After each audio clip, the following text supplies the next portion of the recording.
Hello everyone and welcome back. Today we'll be understanding some concepts of transfer learning as well as apply them on our previous data set that was horses and human classification created by CGI. So let's get started. As we've already seen in this chapter, that is chapter 3, the use of convolutions to extract features can be a powerful tool for identifying the contents of an image. Means that convolution is kind of a powerful tool that can easily help us to extract the features from the images.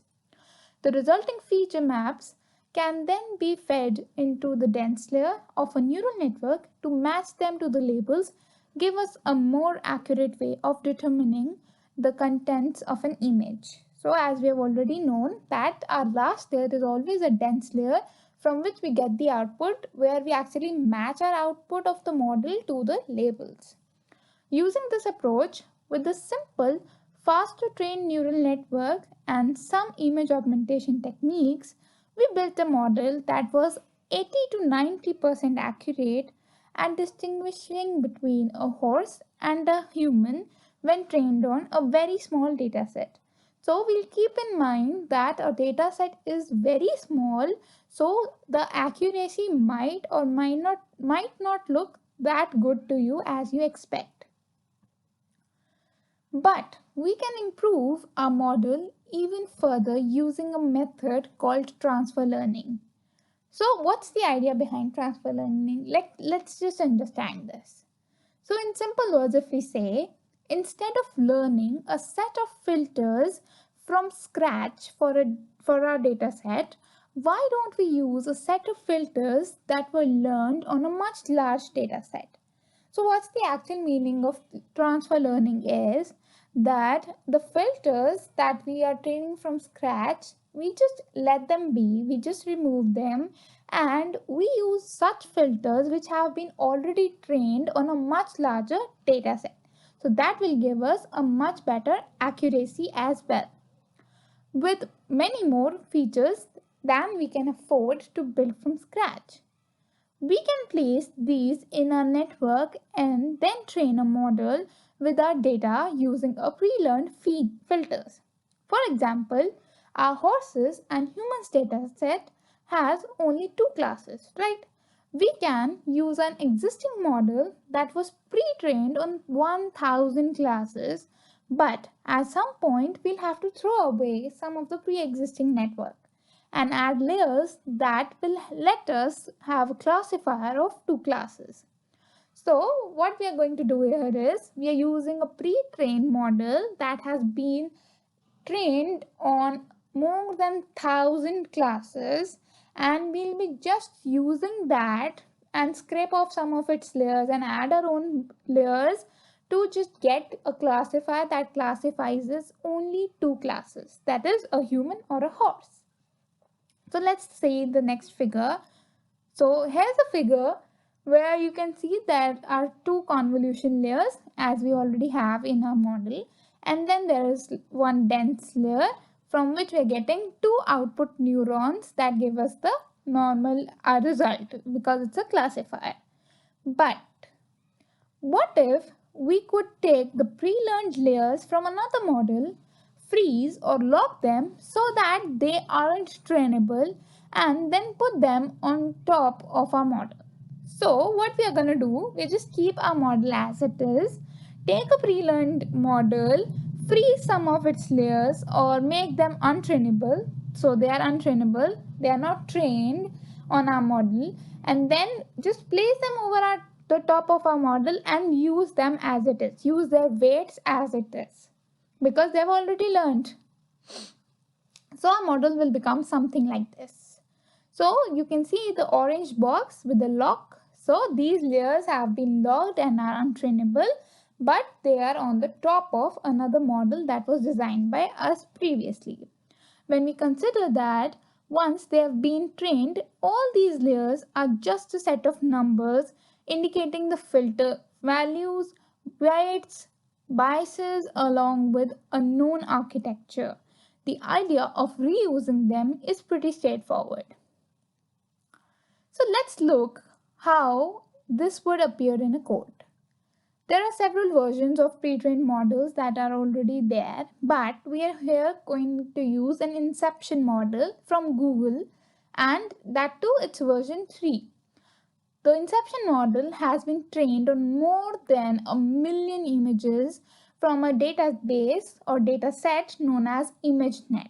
So ImageNet is a dataset that has more than 1 million images, and the inception model version 3 has been trained on that.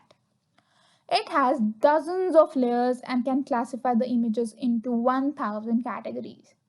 A saved model is available containing the pre-trained weights. So we already have the pre-trained weights. That's why we are locking that up so that the weights don't get disturbed while we are training the model beneath that. We simply download the weights, create an instance of Inception version 3 architecture, and then load the weights into this architecture. So let's go through the code in a rough manner, and once when we'll just write the code and run it in our Colab, we'll understand it much better. So we're just using image data generator because we want to just load the our weights. Then we are importing layers because we need to create a model. We're importing a model because we are importing Inception v3 in the next layer. And finally, an optimizer, that is RMS prop.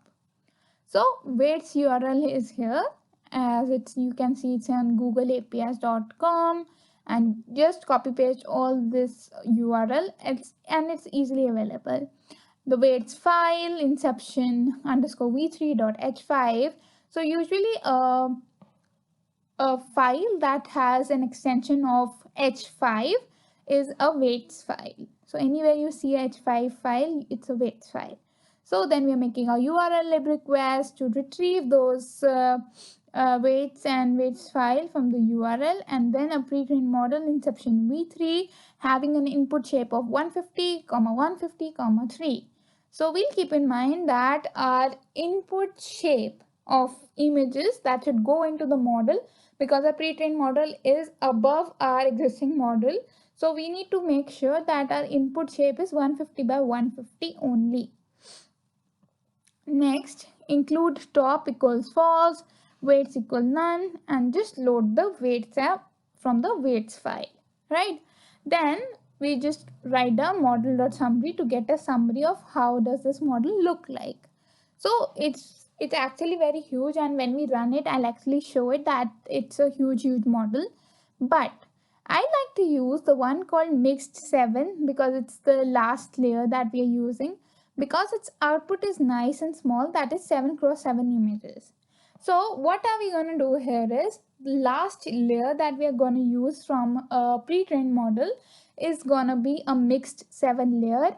And once when we print model.summary, I'll show you where this mixed 7 layer lies and what kind of output of 7 cross 7 it gives us.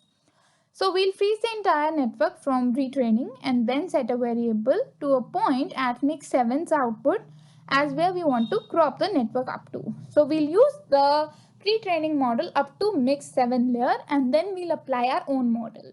So our own model would start after this code, but first we have to make the layer trainable equals false. So we use a for loop for that. Then the last layer is mix 7. We have to define that which one is going to be our last layer, and then print the output shape of the last layer, and finally use last output equals to last layer dot output. Right. Now the output images from the filter would be 7 cross 7 in the size. So they are pretty easy to manage. So what kind of code goes after the pre-training model is going to be our own model. So the flatten layer would be defined like x is equals to layers.flatten, and using the dimension of the last output that we get from 7 cross 7, using a dense layer again, because in the last we have two dense layers, one having 1024 size and activation as relu, and the out flatten layer as input, and the dense layer next that gets the activation as sigmoid because it's a classifying layer, right? Now let's have a look at how our model looks like. So we'll just define a model as model equals model pre-trained model dot input comma x, that was our own model and the pretrained that we have already used. Then model dot compile as it is goes here, and finally RMS prop as optimizer with the learning rate as 0.0001 and loss as binary cross entropy, because we already know that it's a classifier and binary is 0 and 1, so it will be helpful to classify easily. Metrics equals to accuracy, and in the last line you can see that it's saying that training this model using transfer learning would actually give us an accuracy of 99% and above, while the validation accuracy would be above 96%, and we'll actually see that while we are training it in a collab.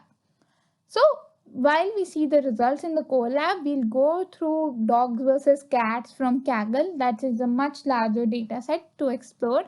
And it's extremely varied data set consisting of 25,000 images of cats and dogs, while our current existing data sets of humans and horses is just 1,000 plus images.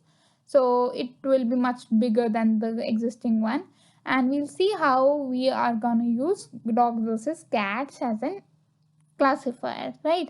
So let's go to Colab and run that actually how it works.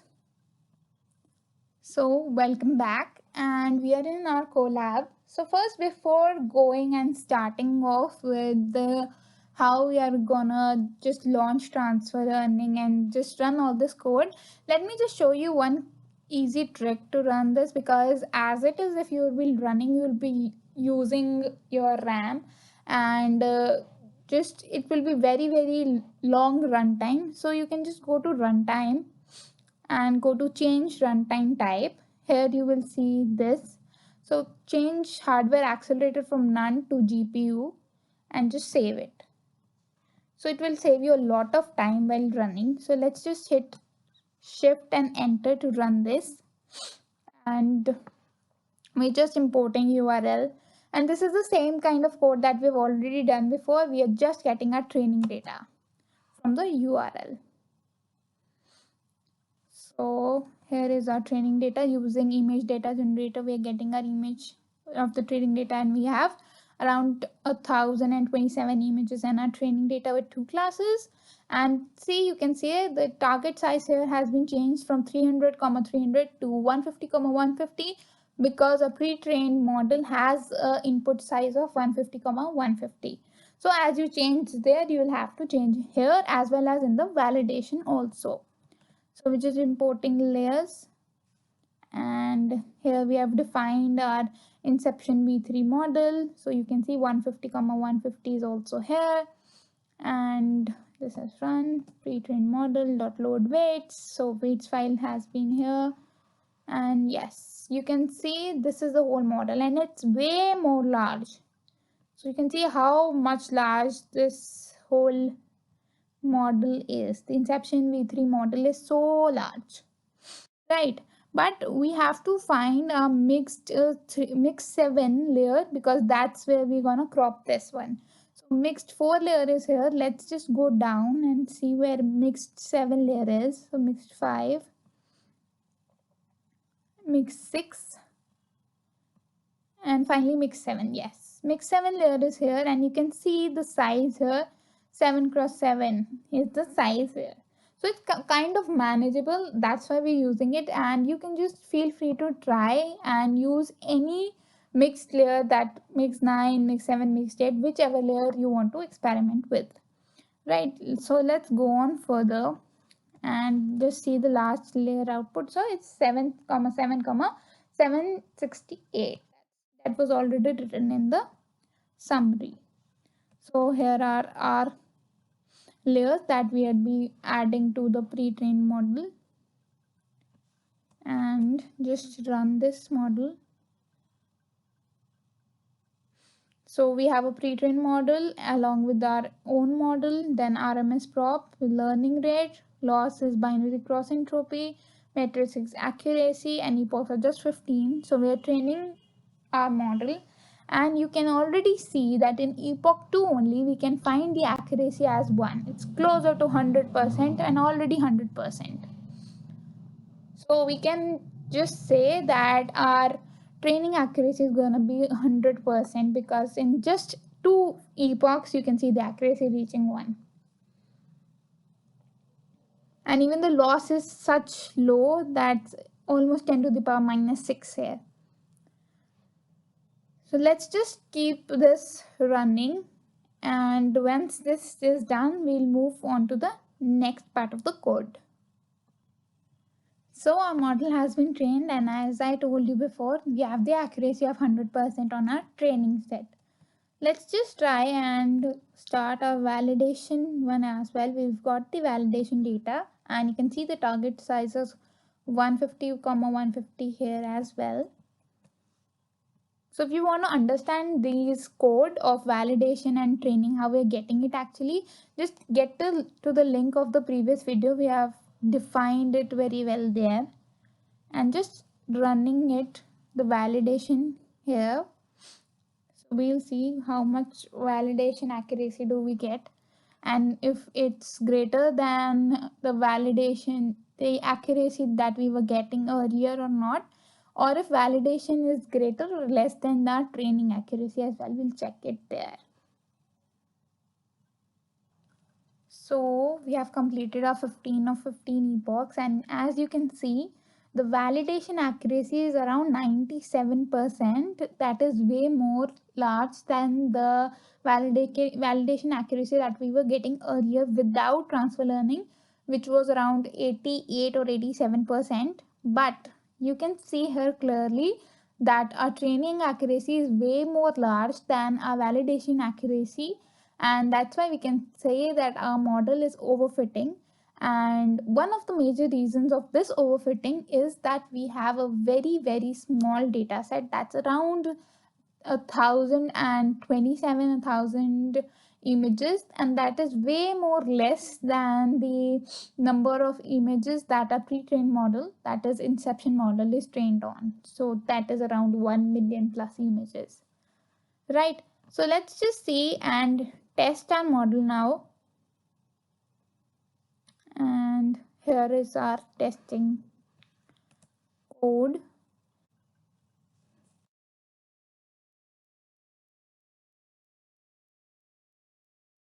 So I'm gonna just run this, and I'm gonna choose 2 files, one of a girl and one of a horse, and see what kind of output do we get.